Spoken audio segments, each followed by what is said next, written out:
Yes, another 40 albums from 2024 ranked nicely and neatly into a tier list. This is the second video of this year where we're doing this. This time I'm looking at albums from April to June. We're right at the end of June, so I've picked up a few albums that have just been released this past weekend, and I'm going to put them also on this tier list for you. So if you're about to get mad at me and look at this tier list and think, where yes, they might be on the first one, because Ariana Grande came out earlier in the year, you got Kanye West, we got Beyonce, they're all on the first video. Okay, there's 2 videos of this now. This is the second one, and we're only looking at albums coming out from June, between April and June. So I'm no fool. We do things properly on this channel, okay? I am no fool. Do I look like a fool? Don't answer that question.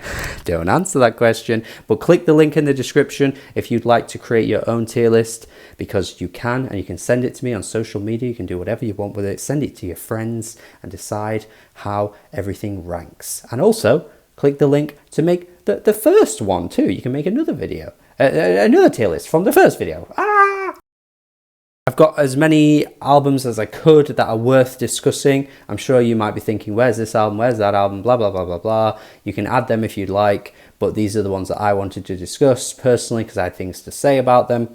And there's lots of great ones here. There's some really huge names on this one too. I mean, 2024 has been massive for big releases. We also had that massive beef between who are the biggest artists in the world. It's just been an eventful year, so there's plenty of music to talk about here. And yeah, get tucked in, enjoy the video, make sure you're subscribed too.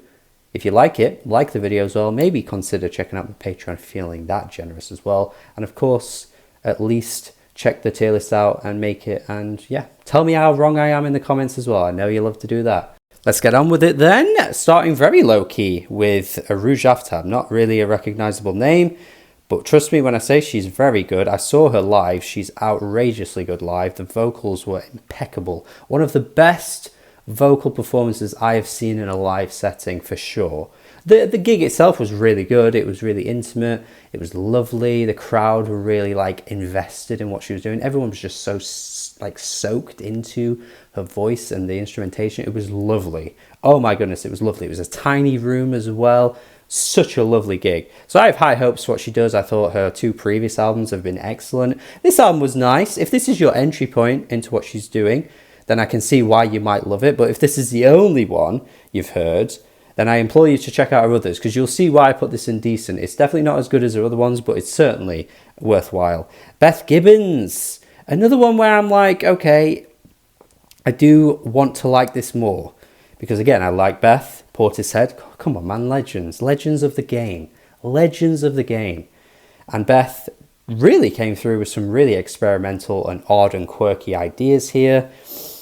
Reaching Out is insanely good. I can't believe when you go on Apple Music, it's not the starred track, which usually means like the most popular song. And there's like 2 or 3 that are starred, and that one isn't. I can't believe that, because that to me is by far and away the best song. And I wanted every song to sound like that. Maybe a bit of bias there towards that particular sound, I guess. But yeah, I still think it's good. I just would have liked to have ventured out a little bit more, because some of those more adventurous, wacky songs were so bloody good. We have Billie Eilish also landing in decent good. I guess it goes here. I know people will probably want to see this one higher. I know this album's got a lot of critical acclaim and buzz. I think it's good. I think it's actually her best so far, which might sound harsh because it's only in that tier. But I just think the vision hasn't been fully realised yet. The vision, the ideas, the creativity, it's all there. I've mentioned this before on this channel quite a few times now. The vocals are getting better. The vocals are definitely getting better too. So everything's kind of on its way up, but I just still don't feel like we've quite made it yet. I still feel like sometimes her writing's a little high school-y, a little sort of relationship drama-y. I know that's kind of where like pop music has been kind of like going towards at the moment. A lot of like newcomers are very much in that lane. Female pop artists are making songs about that kind of stuff, so it's very relatable for younger people, and I'm probably not in that target demographic for sure. But that doesn't mean to say you can't like something. and you can't see that an artist can improve. I think she'll get better. I think Birds of a Feather is fantastic. That's a great song. But yeah, for me, they haven't fully emerged yet. The ideas are there. I think it could get better. Bladee, I'm going to put this in very good. Thought Blade's album was cool. I kept going back to it and I was like, on board with it. But I just felt like by the point you got to like track 20 or something, it just kind of started to feel a bit samey. Like even Bladee, when he's doing stuff that's very samey and not really that unique for his standard, is still at a high level. But yeah, I just felt it was too long. Maybe a lazy criticism, I guess you could say. But I stand by it. I just think her whole like hour and something of that is just a bit much. His other albums, I think, are better and more concise. Bob Vylan, I thought this was a really fun album, punky, in your face. Definitely the best thing I've heard from Bob so far, Bob Vylan. Yeah, really impressed with some of the tracks, like He's a Man is just hilarious. Some of the sarcastic lyrics are really funny. Some of them that are poking at like the government and the economy crisis we're in, cost of living crisis that we're in over here in the UK. One of the tracks felt like a Black Mirror episode. Some of the ideas were really creative. So yeah, I'm kind of warming myself a little bit more to Bob Vylan actually, because I didn't really like the other releases, but this one I thought was good. Bringing Me the Horizon, going to be the first meh on this tier list for me. I actually thought this album started out quite good. I was pretty much on board with it. It kind of reminded me of some of like the older stuff they were doing, but they're still kind of blending it in with this kind of like post-apocalyptic vibe that they've got going on. I was okay, right? And then you get to like that last leg of the album, from like track 11 to the last track. It starts with that remix song, then you've got the Uzi feature, then you've got Puss.E, whatever it is, just whatever the friggin' hell that song is. Good grief. That leg of songs is atrocious. I couldn't believe it. The quality drop was outrageous. I've never seen anything like it. It just really dragged the whole album down for me. I couldn't believe how bad some of those songs were at the end there. And again, running just a little bit long. If you chopped all those away and the album was just like 10 tracks or something, I'd have maybe put this in decent, maybe very good, because I was having a good time, but those tracks really dragged it down. I was even trying to hope and check to see if it was just like I'd clicked on a deluxe edition and they were just deluxe tracks or something, but no, they are part of the official track listing, and it really dragged the whole thing down. Okay, Camila Cabello, this has literally just come out, so very raw thoughts here. Very undeveloped opinions about to enter your brains from me, whatever the hell that means. But I think I've heard enough to know it's meh. At least meh. At the very highest it can be is meh. I think it could even maybe bordering on bad. We shall see. I like to give albums multiple listens. It has literally just come out.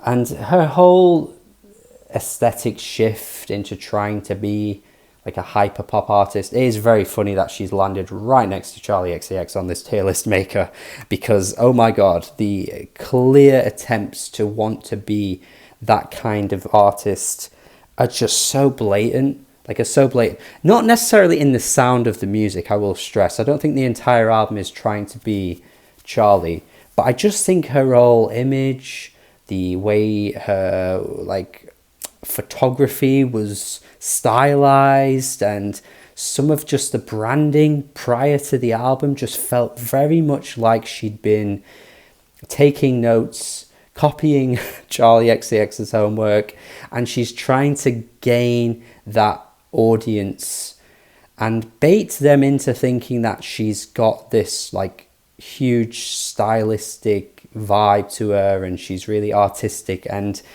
you can't buy that. You can't buy it. I'm sorry, you can't. That thing is something that you just cannot fake or pretend that you have. You just can't. And I'm sorry, it doesn't work. Nobody was buying into it. It may do well for her commercially because she's a big name and some of these songs will most likely make it onto the charts. But I think overall it's going to be mostly a flop. I think critically it'll be a flop, and I think commercially it won't do as well as they'd hoped. And people can see through it. People can see through it. The entire discourse surrounding Camila, this whole album cycle, has been about how it feels forced. And you can see through it, and the album itself just didn't sound that great. The Drake feature I thought was actually quite good, considering how many losses Drake has took in the past few months. You know, I actually was quite impressed with how he sounded on his track. Not the ugly one, I thought that was pretty bad, but the one before, Hot Uptown. Thought that's probably the likeliest we're going to see spawn a hit from this album, but I still can't get into that Carti song. Didn't like Boats, and I thought the sample choice was, again, just really forced, really shoehorned in. You just can't buy style and talent, I'm afraid. You can try and pretend you're something that you're not, but at the end of the day, you're still not that. Now, Charli XCX Bratz. This is an Album of the Year contender. It is living up to the hype that everybody is kind of pouring onto it. I am very much on board with what she's done on this album. I think it's potentially her best to date. I think it's the most fully realized.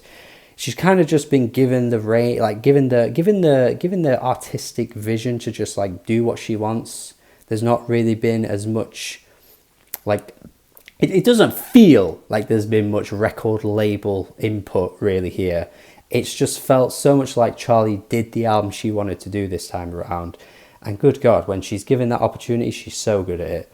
The lyrics are vulnerable at times. It's really like touching how vulnerable it is, because we haven't really heard Charli like this before. And yeah, musically it's fantastic. The production at times is incredible. Vocally it's just really cool, creative, wacky, zany, everything you want from a Charli album. It's brilliant. And another really positive one we'll move on to is Chief Keef, who I'm going to put in excellent. This is right up there with the very best we've heard from Keef, I would say. And for a sequel to a legendary album that I think a lot of people would have had high hopes for, because not only has it been teased for like 4 years or something, which is insane, but because of how good that first one is, many people probably would have been a bit nervous to see if he could live up to it. I think he's very much lived up to it. I think it's Keef just at his absolute best. Similar to Charli, where it's felt like he's just been given the artistic license to just do himself, like be himself in a way that's so entertaining, ridiculous, goofy, but really, really banging the whole way through. Just all the tracks are really fun, bouncy, lively. One of the best trap releases I think you're going to hear all year. Of course, it's got drill influence in there as well because it's Keef. Yeah, just amazing stuff from him. Very much on board. And a huge return to form. Like, Keef hasn't been putting out albums that are worth your time for a while, I would say. But this one very much is. So good. Don Toliver, right? Don Toliver. Let me talk about Don Toliver for a second, because I think it's important to note here that sometimes it's okay to play the T-Pain role. Somebody's got to do it. Somebody had to carry that torch. T-Pain in the 2000s and early 2010s, and even on the most recent Denzel Curry album, actually, he was on as a really good feature there, was just this master of features. Came through for a good time and did it so well on features. Incredible. He was the guy you call for a hook. He was the guy you call for just some catchy, life-affirming chorus that will stick in your head for the longest time. And he was that guy. Nowadays, the guy is Don Toliver, and it's okay to be that guy. Sometimes you can just accept who you are, play to your strengths, and understand that you just are the T-Pain. And Don Toliver, I think, is that guy, because feature-wise, he's fantastic. Feature-wise, he's always on it. Got so many memorable moments listening to Don Toliver on a feature, but I have no memorable moments listening to a Don Toliver album because they're just way too long. He can't carry the entertainment value from start to end. It just gets monotonous and it's just not very enjoyable. So be my guest, Don. Do as many features as you want. I'll always enjoy them, but your whole albums just aren't very good. Radical Optimism, or Radical Floptimism, as many called it. Got a bit of hate. I still think it's pretty good. I still think it was pretty good. It didn't live up to the expectations. I think expectations got the best of many people, including myself. I think it was a huge shame to see her ditch that sort of psych sound that was coming through from the Tame Impala production on tracks like Houdini. It felt like every single that came out, she just strayed further away from that. I almost feel like there was a bit of a panic from them to just kind of completely ditch that whole aesthetic once Houdini had come out, and it didn't quite perform to the levels it was expected to. It still did well. I mean, it still did well, and she's just performed at Glastonbury, so I'm sure it'll make its way back into the charts again. But you know what record labels are like. Exactly what I was saying about Charli, where it felt like the artistic license was just given to her to do what she wanted.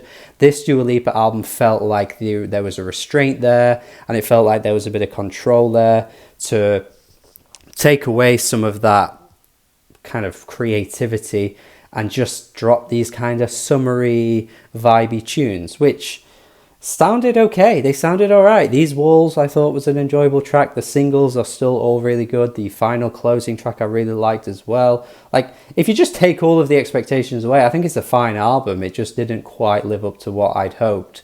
And it was a real shame to see that sound just kind of fall away, because Houdini is by far the best track on the album.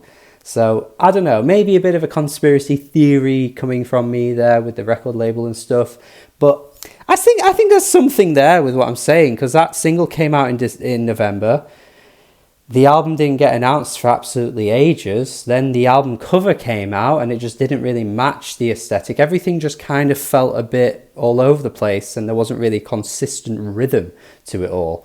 I just think that was the reason why, and I will not be surprised, and I will record myself saying this so I can go back to it if it does come true, is if we see a Radical Optimism Deluxe edition come out at some point and all of the deluxe tracks are what we expected the album to sound like, and they have more of that Kevin Parker sound that Houdini led us all to believe, because I think that's going to happen.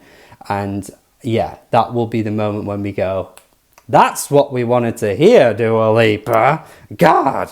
But yeah, we shall see if that comes to light. But if it does, you heard it here first. Fabiana, this is good. Fabiana Paladino. This is nice, really soft, sophisti pop, 80s sounding synthy pop stuff, lovely vibes. Some of the tracks are really good. The rest of it's just like nice on the ears, really. Kind of comes and goes for me, but I liked it. Probably one of my most controversial opinions is that I actually thought We Still Don't Trust You was better than We Don't Trust You. If you want to see more of my thoughts on We Don't Trust You, watch the review or watch the first video where I did rank it in that tier list. I still think we're far away from Future's best, and I still think we're far away from the best Metro beats that we've ever heard him do for Future. Nothing here would crack like a top 10 list for those two at all. But the opening track with The Weeknd sounds awesome. And The Weeknd across this album popping up every now and then I really like too. I was really impressed whenever that kind of fused together. So yeah, there were things to like. It ran on a little long. Some of the lyrics were kind of like classic toxic Future, but I just thought the melodies on this one were quite enjoyable. It was nice on the ears. Just overall quite a letdown from what I expected from these. Again, expectations getting the best of me here. Future is a great artist when he's at his best. Future and Metro Boomin are like legends when they come together. That didn't really pop up. I think the best thing that we got out of this was the fact that it created and started one of the biggest beefs we've ever seen with like that from We Don't Trust You, and all of the other disses that kind of popped up throughout the series of these albums. Of course, A$AP Rocky taking jabs, The Weeknd taking jabs, like that whole thing gave us something that we will never forget. The albums themselves, I think down the line will become quite forgettable. That's just my opinion though. Oh god, Girl in Red, gotta start with a few bads.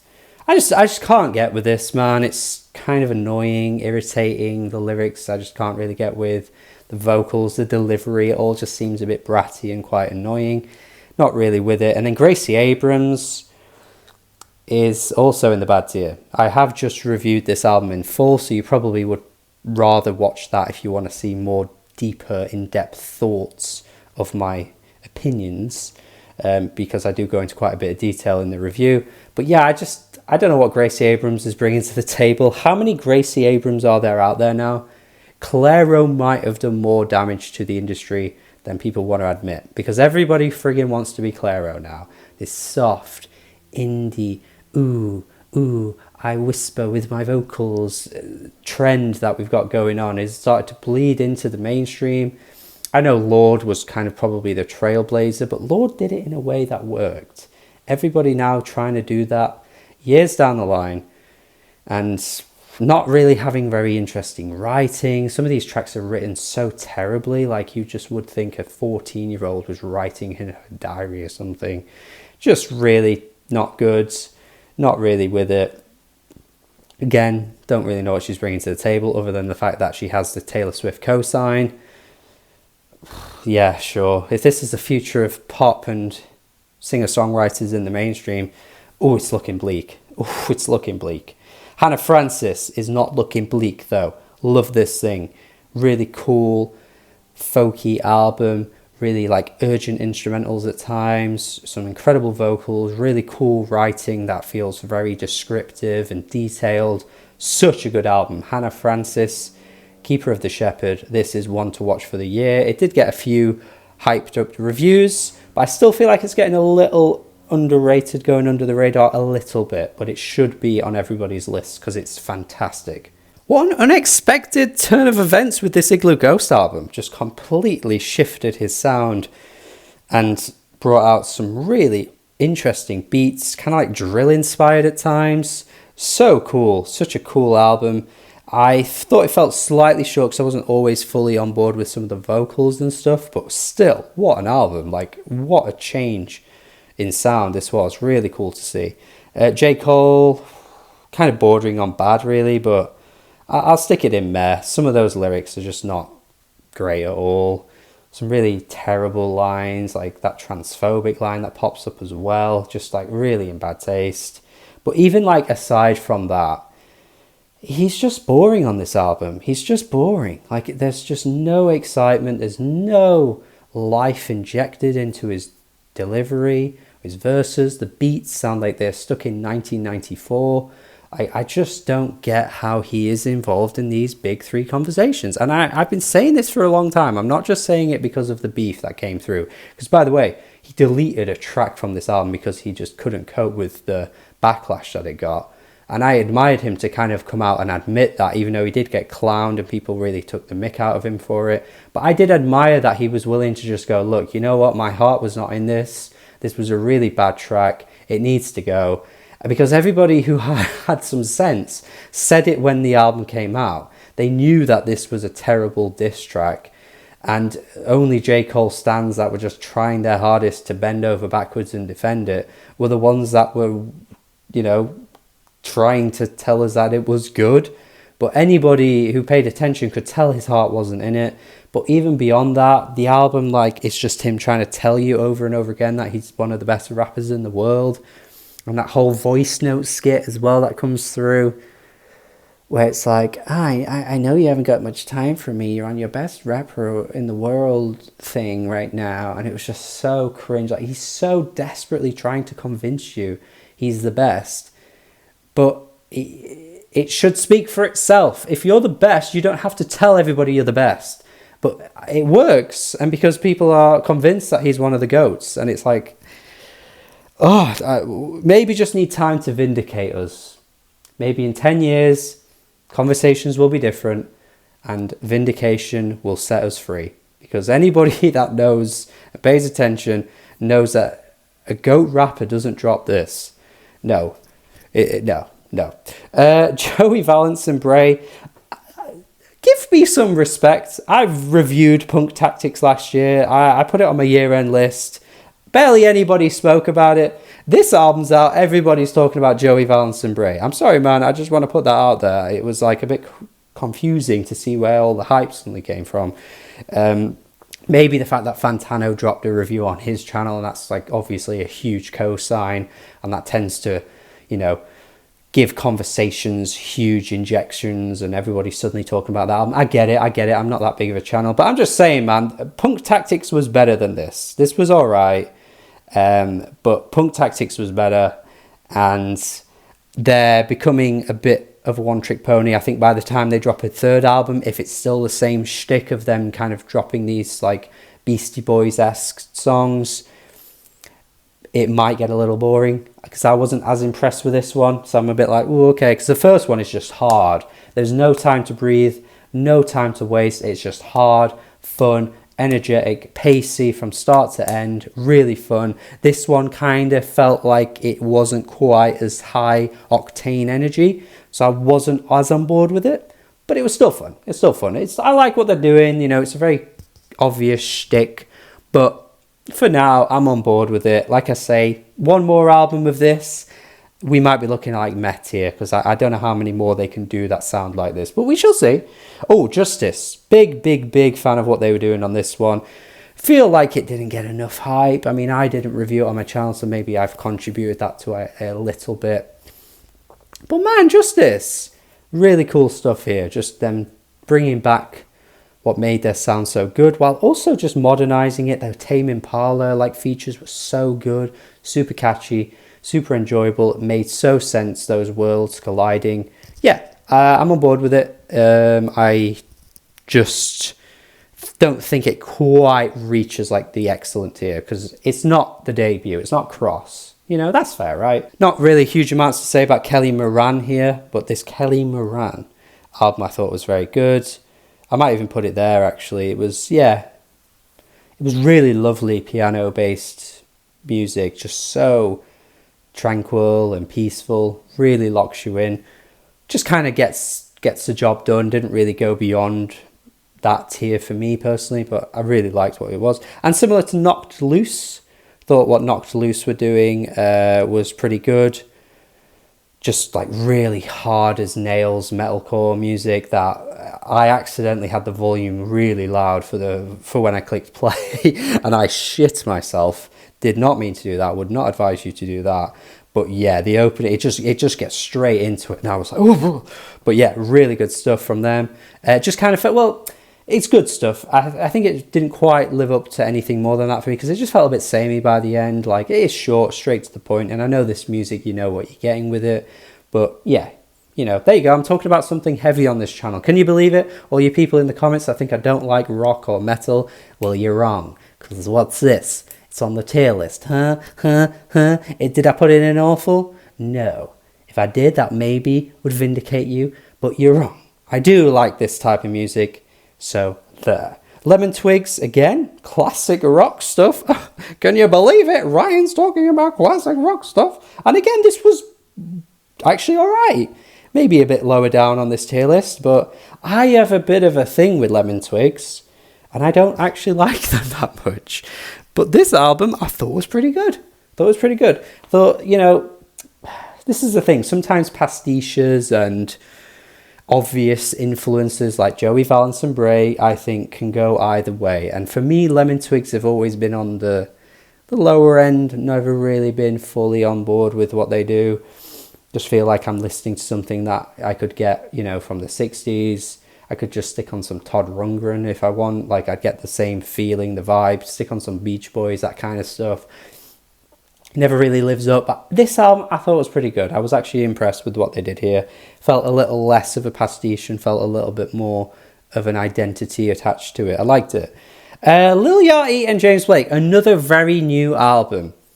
I don't know where to rank this. I had a really good time with it, so I think for now I'm going to put it in the very good tier, but a tentative one, because I don't know how many more listens it will remain there. I may end up fully reviewing it, we shall see, but it has just come out, so do bear with me here. And yeah, my only thing with it was I just really liked it when James Blake was coming through, and then when Lil Yachty was coming through, I wasn't as invested. I was just waiting for James to serenade me and make me feel so good every time he came on, because his voice is insanely good on this album. And what I really liked, and I had to check the production credits as well, because I wasn't sure how much Yachty had an influence on the production. As far as I can see, he isn't any like a producer anywhere on this album, but yeah, the production, like, so creative, so zany, like, so colourful at times. I've never heard James sing over this type of production ever, and I thought he really killed it. I just thought the momentum shifted and wasn't as enjoyable when Yachty came on, to me personally. But this is coming from somebody that's never been the biggest fan of Little Yachty. I think he's got some good stuff. I thought his Psychedelics Twist album last year was cool. But yeah, I'm not like a head over heels for him. So maybe that's just me personally. But I did like a lot of what was going on here, as I did with Machinedrum, who is consistently one of the most disrespected electronic artists working today. Incredible stuff in his discography. Vapor City, legendary. His album from 2020 as well. Just fantastic stuff with the features on there, and he's once again killed it on this album with more features. You got Tinashe on here, who's getting a lot of hype at the moment because of that track Nasty. Well, the song on this album, Zoom, is really bloody good. One of the best of the year so far for sure. And yeah, I just love that every time he comes through, he might not always be in the top tiers. He's still high up. It's still a very good album. But even when he's not in the top tiers, he's still putting out songs that I just absolutely love. Seriously, an absolute legend in the game. Machinedrum is so good. I was pretty impressed with Matt Champion. I thought this was a good album too. Put it down here. Maybe the lower end of the very good. That track with Dora Jar is so sweet. I'm a big fan of Dora Jar. You guys probably know that if you follow my channel. Big fan of Dora Jar. And yeah, I was really liking some of the tracks. Probably the best solo album of the Brockhampton collective. That includes the Kevin Abstract stuff, because I'm a bit of a hater on Kevin Abstract solo stuff, and you probably don't want to hear me say any more on that. But I thought, yeah, Matt was kind of pulling through with some really nice bedroom pop stuff. So trendy at the moment. You got that Gracie Abrams album down here, kind of pulling from that sound too. But I thought he did it well. A lot of heart in there, a lot of investment, a lot of commitment to the sound and the vibe. I really liked it. I thought it was a really sweet pop album. Nubiyan Twist. Really disrespected these guys. Definitely should be talked about way more. Their album in 2021 was better, but there's a Nile Rodgers feature on here, and it's fantastic. There's so much like jazzy, funky, soulful beats and instrumentals. Just really like what they're doing. They're so authentic and so committed to this style of music. I always think it turns out really nice. Got to get onto one of the big boys though. NxWorries. This is so good. Just everything I wanted from this album. I couldn't believe that they've actually topped Yes Lord. And I know that's a bit of a contentious discussion at the moment. Some people think Yes Lord is better. Some people think this one's better. The fact that it's a discussion tells you everything you need to know though. Because again, similar to Chief Keef, having to try and live up to those expectations and having so many people like nervously waiting, that's such a hard thing to do, and yet the fact that they've ended up doing it and maybe surpassing it is so good. Anderson .Paak in his soulful bag on this album. He is singing out of his heart. The pain, the emotion, the delivery, the lyrics. He is not in the best place right now. I do hope he's okay, but it created a wonderful album, a really beautiful experience. The production from Knowledge. What a producer. Seriously, what a producer. Every beat is just done so well. Oh, love it. Love it. Peggy Goo. Mad at you, Peggy Goo. Because I had high hopes. I had high hopes for Peggy Goo. Her EPs have been really good. Her one-off singles that have popped up here and there have been really good. And then the album comes out and this just sounds like everything you've ever heard in the EDM genre. I couldn't believe it. She is so much better than this. Again, is it like pressure to churn out hits from the label? Although nothing really has become a hit from this album. Barely anyone spoke about it. I just think a huge miss. A misfire. Debut album. It's been in the waiting for a while. She's been doing so many like DJ sets and festivals for years now. Never had an album out. Finally puts one out. And the buzz just isn't there. What a shame. But it really wasn't very good. Just sounded like stuff I've heard so many times before. Really, really, really huge letdown. Rachel Chinouriri is I think how you say it. Really had a good time with this one. Really cool like indie soulful stuff. Liked the vibe. Yeah, not huge amounts to say on it. I thought it was cool. Definitely potential there to get even better, but for what we got now, it's good. Ritchie with a T. That's the boy, that's the guy, Ritchie with a T. Very good as well. Going to put this high up. Can tell he's still holding on to some of the experimentation that we always heard with Injury Reserve, because of course he was the rapper of Injury Reserve, if you weren't already aware. You got Amine on here again, coming back to collaborate with Ritchie. So good, that track, Dizzy. Yeah, I liked it. Really cool, zany, like I say at times. Really odd, quirky. Didn't always fully live up to that kind of sound, but for what we got, I thought it was really good. RM. So this guy, I didn't know much about. I'll put it probably about here.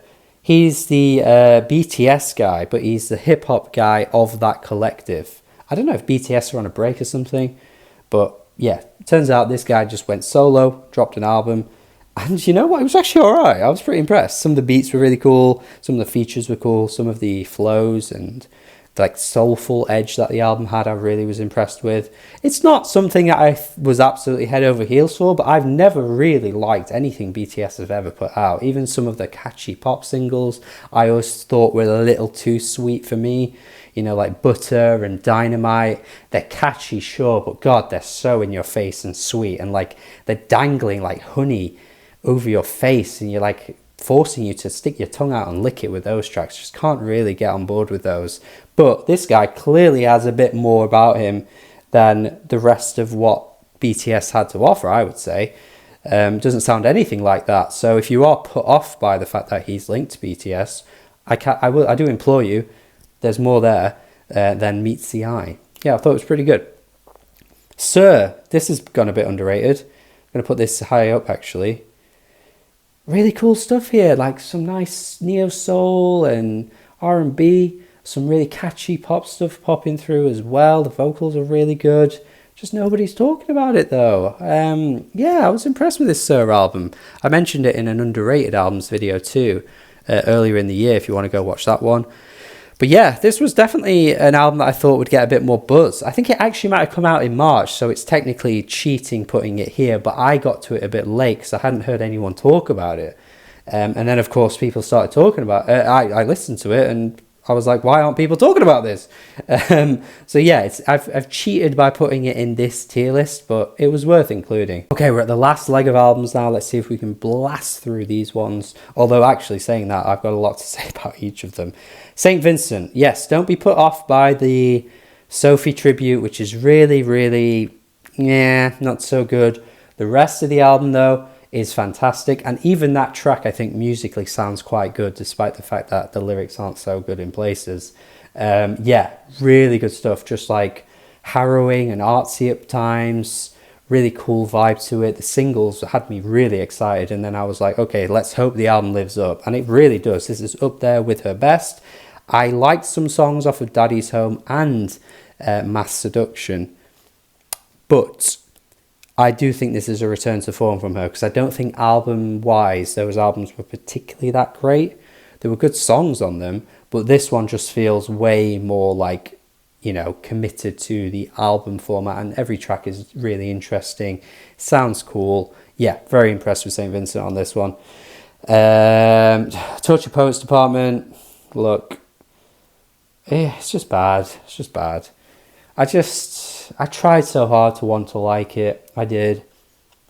But it's just really boring. It's really boring. Mummy, it's so boring. Why? It's just so boring. So grey. So uneventful. So lifeless. The instrumentation is like bare to the bare bones.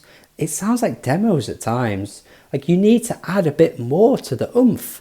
There's no layers. There's no crescendos. It's just all flat all the way through. She hasn't got the voice to carry it. That's not saying she's not a good singer. Don't twist my words. She's a good singer. She's far from an amazing singer. She's not one of the greats in the genre of music, in the genre of pop music when it comes to vocals, right?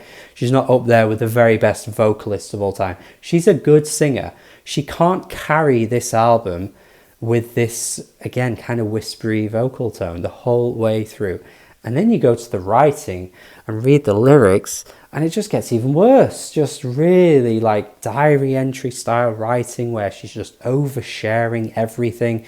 You just need to cut out the fat, put in the important details. I don't want to hear songs about friggin' Matty Healy or how the response to you dating Matty Healy annoyed you. I just don't care. And in 5 years, unless you're the biggest Taylor Swift fan in the world, you won't care about these songs because they're not interesting and you have no interest in any of the things she's talking about. I'm sorry, but it just needs to be said. And yeah, just not with it. Just not with it. I like her though. She's on fraud watch for me now though. This has been a couple of albums in a row where she's just not at her best. Commercially, she's the best she's ever been. So it's probably not boding well for the future of Ryan and liking Taylor Swift, because it'll just encourage her to keep putting this type of music out because it's selling insanely well. But it's all for the short-term success. Is she thinking of the future? Is this going to stand the test of time? Again, maybe needs some time to vindicate this, but I must say probably not. I don't think so. I don't see it. The Marias. Speaking of bedroom pop, this is probably the best of the year in that style of music. This is how you do it. This is how you do it. Really nice, cutesy, lovely vocals over some really well thought out instrumentals that have a bit more detail to them, have nice rhythms. She drops into some like Spanish singing every now and then, some really catchy tunes as well. Yeah, it's great. This is great. This is a very unlike me album to be putting in this tier. This is probably one of the highest albums you'll ever see me rate for this genre of music. Because like I say, bedroom pop stuff can be a bit, not sure, but I thought the Marias killed it. And it doesn't feel like it's just like stuck in a box. It felt like they were, you know, dropping in some nice like synth pop work at times. I just was really impressed with it. It's a lovely listen. Smooth from start to end. Yeah, really liked it. One of my favourites of the year.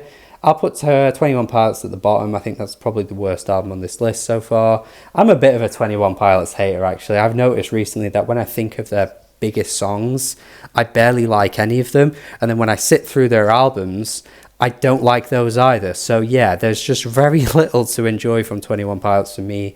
I think we're going to look back on them and really wonder how they got so big. I mean, their time in the sun is kind of fading. Like, they haven't had a hit song for a few years now.